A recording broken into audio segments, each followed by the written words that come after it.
जय श्री राम दोस्तों, कैसे हैं। हमारे यहाँ कल बहुत आंधी तूफान आया था। क्या आपके यहाँ भी आया? बताइए ज़रूर कमेंट्स में।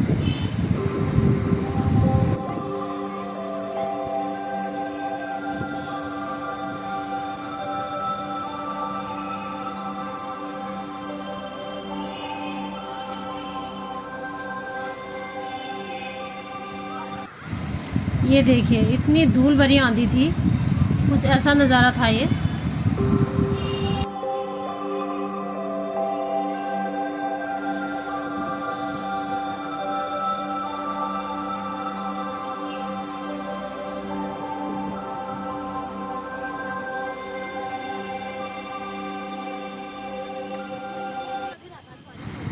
शाम के 6 बजे ही अंधेरा हो गया, दिन में ही।